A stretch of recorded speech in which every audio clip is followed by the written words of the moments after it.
रोहित आणि विराटच्या रिटायरमेंट मागचं खरं कारण काय सांगतो. IPL सुरू असताना अचानक रोहित टेस्टमधून रिटायरमेंट घेतोय अशा चर्चा रंगू लागल्या. कारण ठरलं पुढील इंग्लंड दौरा. असं ऐकण्यात आलं की इंग्लंड दौऱ्यासाठी टीम निवडताना कॅप्टन बदलण्याची चर्चा सुरू झाली. कारण रोहितच्या कॅप्टन्सीमध्ये भारताने बॉर्डर गावस्कर ट्रॉफी गमावली होती. 12 वर्षानंतर भारताने मायदेशी मालिका सुद्धा गमावली.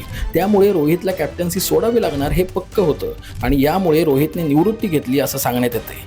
दुसरं कारण सांगितलं जातं ते म्हणजे खराब फॉर्म. मागच्या 3 टेस्ट पाहिल्या तर रोहित आणि कोहली काही खास करिश्मा दाखवू शकले नाहीत. रोहित शर्माने या 3 सिरीजमध्ये फक्त 164 धावा केल्यात, ज्यामध्ये फक्त 1 अर्धशतक आहे.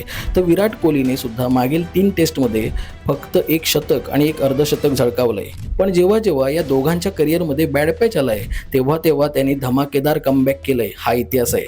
मग आत्ता हा कमबॅक शक्य नव्हता का? निवृत्तीचं खरं कारण काय? दोघांच्या निवृत्तीमागे कोणतं राजकारण तर नाही ना? तुम्हाला काय वाटतं नक्की कमेंट करा आणि माहिती आवडली असेल तर संवाद सेतूला फॉलो सुद्धा करा.